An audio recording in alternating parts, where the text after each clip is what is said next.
Friends, गौरव, और अभी हाल ही में हमें एक ऐसा ब्लैक होल मिला है जिसकी एक्रीशन डिस्क की ग्रेविटी उसकी खुद की ग्रेविटी से भी ज्यादा है और इसीलिए वास्तविकता में उसे एग्जिस्ट ही नहीं करना चाहिए। पर MS0735 कहा जाने वाला ये ब्लैक होल करंटली एग्जिस्ट भी कर रहा है और वो इतना बड़ा हो चुका है कि उसके जेट्स ने पूरे 7 मिल्की वेज समा जाए इतने बड़े बड़े 2 बुलबुले यानी बबल्स क्रिएट कर लिए हैं। क्या हुआ? शॉक्ड? वेल, इस बार सिर्फ हम नहीं बल्कि हमसे भी बहुत अच्छे से जानने वाले साइंटिस्ट सभी शॉक्ड हैं। दरअसल अभी पिछले साल एस्ट्रोनॉमर्स हमेशा की तरह जब स्पेस में मौजूद cosmic microwave background radiation CMBR को स्टडी कर रहे थे, तब उन्हें पृथ्वी से करीब 2.6 बिलियन लाइट ईयर्स दूर कैमेलोपर्डालिस कॉन्स्टेलेशन की दिशा में कुछ अनयूजुअल सा देखा। उन्होंने देखा कि वहां एक अजीब सा वॉइड यानी कि एक एम्प्टी स्पेस का एरिया है जो जरूरत से ज्यादा बड़ा है, पर यहां पर ऐसी कोई चीज दिखाई नहीं दे रही थी जो इसे क्रिएट कर सके। सो आखिर इस वॉइड को किसने क्रिएट किया था? वेल, यही सवाल एस्ट्रोनॉमर्स को दिन रात खाने लगा और इसीलिए उन्होंने उस वॉइड को माइक्रोवेव के अलावा इलेक्ट्रोमैग्नेटिक स्पेक्ट्रम के अन्य वेवलेंथ्स पर भी ऑब्जर्व करना शुरू किया। एंड गेस व्हाट, उन्हें वहां पर क्या दिखा होगा? स्पेक्ट्रम के एक्सरे रीजन में उनके पास कुछ ऐसी तस्वीरें थी जो सरप्राइजिंगली हमारे मिल्की वे के Sagittarius A supermassive black hole से मेल खा रही थी। So what does this mean? क्या यह भी एक सुपरमैसिव ब्लैक होल तो नहीं? ये एक SMBH कैसे हो सकता है? एक SMBH तो usually high energetic gamma rays emit करता है, राइट? जबकि यहां जैसा मैंने कहा ये लो एनर्जी एक्स रेज को एमिट कर रहा था। सो क्या चीज वहां पर मौजूद है जिसे हम ब्लैक होल कह रहे हैं? उससे भी बड़ा सवाल तो ये था कि क्या हमें इसे ब्लैक होल कहना भी चाहिए? कहीं ऐसा तो नहीं है कि इसने भी अपने मास की थियोरेटिकल लिमिट को क्रॉस करके किसी नए अननोन ऑब्जेक्ट में अपने आप को बदल लिया हो? आफ्टर ऑल, इस ब्रह्मांड के ऑलमोस्ट सभी ऑब्जेक्ट्स, इसकी प्लैनेट्स, गैस जायंट्स और स्टार्स ऐसा करते हैं। I mean, आज से करीब 28 इयर्स पहले साल 1995 में भी जब एस्ट्रोनॉमर्स को एक ऐसा प्लैनेट मिला था जिसने अपनी थियोरेटिकल मास की लिमिट क्रॉस की थी, तो उन्होंने ये देखा कि अब वो प्लैनेट ना प्रॉपर प्लैनेट था और ना ही प्रॉपर स्टार, वो बस बीच में ही कहीं पर फंस चुका था। दरअसल हुआ यूं कि उन दिनों एस्ट्रोनॉमर्स जब स्पेस को स्टडी कर रहे थे तब उन्हें जुपिटर से भारी एक सेलेस्टियल ऑब्जेक्ट मिला था। पहले तो सभी जैसा ही एक हाइड्रोजन से बना हुआ गैस जायंट समझ में आ रहा था, बट देन उनकी नजर उससे आते आते लाइट स्पेक्ट्रम पर पड़ी और पता चला कि उस ऑब्जेक्ट में हाइड्रोजन से बनी ब्राउन सतह के नीचे हाइड्रोजन के हेवियर आइसोटोप ड्यूटेरियम का न्यूक्लियर फ्यूजन हो रहा था। फिर क्या था? एस्ट्रोनॉमर्स ने इस ऑब्जेक्ट को नाम दिया ब्राउन ड्वार्फ और फिर कई थियरीज और कैलकुलेशंस की मदद से यह पता चला कि किसी भी प्लैनेट को ब्राउन ड्वार्फ में तब्दील होने के लिए सिर्फ 13 जुपिटर्स जितना ही मास की जरूरत होती है। उसके बाद हाइड्रोजन भले ही न्यूक्लियर फ्यूजन स्टार्ट ना करे, ड्यूटेरियम के हेवियर एटम्स अपने इंटेंस ग्रेविटेशनल पुल के तले कम प्रेशर में भी फ्यूज होने लगते हैं। यानी कि ये हुई प्लैनेट्स की एक्चुअल फिजिकल थियोरेटिकल लिमिट और इसे क्रॉस करते ही हमारे सामने एक ऐसा ऑब्जेक्ट तैयार हो जाता है जिसमें किसी स्टार की तरह न्यूक्लियर फ्यूजन किक स्टार्ट हो चुका होता है, पर बाहर से वो अभी भी हाइड्रोजन से बना हुआ एक ब्राउन गैस जायंट नजर आता है, until of course उसकी थियोरेटिकल लिमिट भी रीच ना हो जाए। एंड यस, आप सही सोच रहे हो, अगर ये ब्राउन ड्वार्फ्स अब और भी ज्यादा मास गेन करने लगते हैं और उसके बाद उनके हाइड्रोजन एटम्स में भी फ्यूजन शुरू हो जाता है, तो बस फिर वो बन जाती है उनकी लिमिट, जिसके बाद वो ऑफिशियली एक स्टार कहलाते हैं। नाउ थियोरेटिकली, क्योंकि ऐसे कंडीशन सिर्फ 80 जुपिटर्स जितना मास गेन करने के बाद से ही पैदा होते हैं, सो ये वैल्यू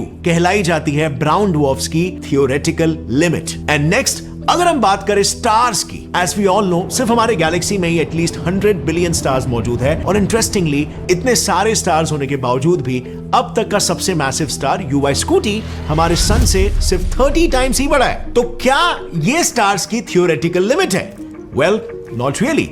इस सवाल के जवाब के लिए ना, जब एस्ट्रोनॉमर्स ने कैलकुलेशंस किए कि कोई स्टार वास्तविकता में फिजिकल रियलिटी में कितना भारी हो सकता है, तब उन्हें मिला ये फिगर जो किसी स्टार की थियोरेटिकल लिमिट होती है। अगर ये लिमिट क्रॉस हुई तो उस स्टार का प्रेशर ग्रेविटी बैलेंस डिस्टर्ब होने से वो एक धमाकेदार एक्सप्लोजन के साथ फट जाता है और ऐसे में जो पीछे रह जाता है वो होता है उसका सिर्फ कोर, जिसे हम आमतौर पर एक व्हाइट ड्वार्फ कहते हैं। यानी कि एक लिमिट क्रॉस करने के बाद वो एक अनइंटेंडेड ऑब्जेक्ट में तब्दील हो जाता है। अब हमारी लाइफ में भी ऐसा ही होता है। हम बहुत सारे हेयर प्रोडक्ट्स और शैम्पूस यूज करते हैं हमारे बालों को लंबे, शाइनी और घने बनाने के लिए, बट वास्तविकता में उनमें सिलिकॉन होता है जो कि एक लेयर फॉर्म करता है हमारे स्कैल्प पर। अब इस लेयर की वजह से ड्राई हेयर, हेयर फॉल और डैंड्रफ जैसी कई हेयर रिलेटेड प्रॉब्लम शुरू हो जाती है, स्पेशली इन मेन।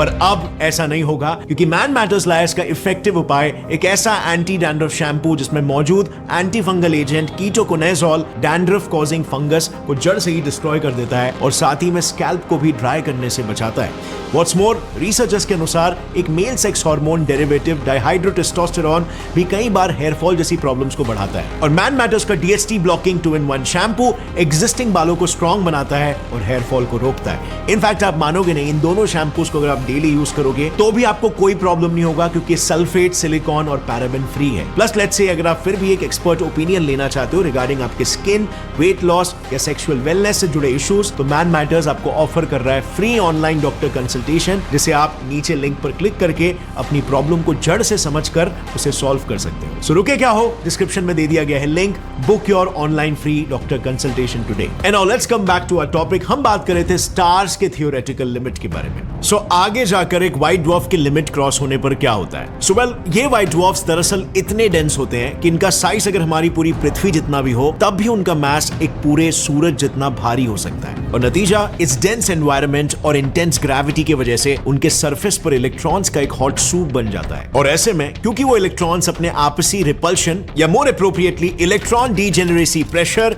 की मदद से व्हाइट ड्वार्फ्स की ग्रेविटी को बैलेंस आउट करते हैं, ये एडीपी उन्हें वायलेंटली कोलैप्स होने से रोक लेता है। पर आखिर कब तक? क्योंकि ऐसा देखा गया है कि जब इन व्हाइट ड्वार्फ्स का मास सन से 1.4 टाइम्स ज्यादा हो जाता है, उनकी ग्रेविटी को इलेक्ट्रॉन्स का रिपल्सिव फोर्स भी रोक नहीं पाता और उसकी इसी थियोरेटिकल मास लिमिट को क्रॉस करके वो एक न्यूट्रॉन स्टार में बदल जाता है। यानी कि एक ऐसे ऑब्जेक्ट में जो एक ऑलरेडी डेंस ऑब्जेक्ट को और ज्यादा स्क्वीज करने से बनता है। एंड नाउ एनी गेसेस कि इसकी थियोरेटिकल लिमिट क्या होती होगी और उसके बाद ये किस में तब्दील होता होगा? अब आई नो आपको एटलीस्ट एक का तो आंसर पता ही है कि किस में तब्दील होता है। जी हाँ, ब्लैक होल में। और बात ये है ना कि ये न्यूट्रॉन स्टार्स इतने डेंस होते हैं कि उनका सिर्फ 1 टीस्पून मैटर भी पूरे माउंट एवरेस्ट जितना भारी होता है। और ऐसा इसीलिए क्योंकि इनकी ग्रेविटी सिर्फ इतनी स्ट्रांग नहीं होती कि इलेक्ट्रॉन्स एक दूसरे के पास आए, वो इतनी स्ट्रांग होती है कि वो इलेक्ट्रॉन्स को सीधा न्यूक्लियस के अंदर ही घुसा देता है। इनफैक्ट आप मानोगे नहीं, इस सब के बीच वो इकलौती चीज जो इस न्यूट्रॉन स्टार को सिंगुलैरिटी में कोलैप्स होने से रोकती है, वो होती है उसके न्यूक्लियस में मौजूद न्यूट्रॉन्स का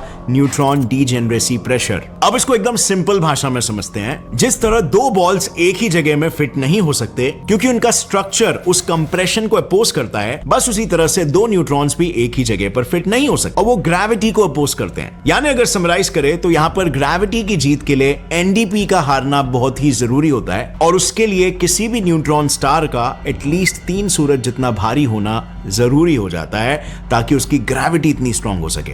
एक बार इस थियोरेटिकल लिमिट को न्यूट्रॉन स्टार ने रीच कर लिया तो बस फिर उसमें मौजूद न्यूट्रॉन्स भी उसके कोलैप्स को रोक नहीं पाएंगे और वो बन जाएगा एक ब्लैक होल। अब बात करते हैं सभी के फेवरेट ऑब्जेक्ट ब्लैक होल्स की। इसके आगे मास गेन करने पर और क्या ही रोक लग सकती है, राइट? पर अब जरा 1 मिनट रुको और सोचो, कोई भी न्यूट्रॉन स्टार ब्लैक होल बनने के बाद बस एक ही काम करता है, अपने एक्रीशन डिस्क की मदद से खुद का मास। पर ऐसे में थियोरेटिकल कैलकुलेशंस कहते हैं कि जैसे जैसे ब्लैक होल्स का मास बढ़ता है वैसे वैसे उनकी एक्रीशन डिस्क का मास भी बढ़ता है और जब ब्लैक होल का मास सन से करीब 50 बिलियन टाइम ज्यादा हो जाता है तब उस पॉइंट पर उनकी एक्रीशन डिस्क उन ब्लैक होल्स जितनी ही भारी हो जाती है और नतीजा ब्लैक होल के साथ साथ वो भी अपने वजन के तले, अपनी ग्रेविटी के तले कोलैप्स हो जाता है और ब्लैक होल का फीडिंग मैकेनिज्म एकदम से ठप पड़ जाता है। In short 50 billion solar masses से ज्यादा massive black holes technically exist ही नहीं करने चाहिए और अगर वो कर रहे हैं तो वो बेसिकली एक एनोमली है, just like in the case of MS0735। And let me explain over here.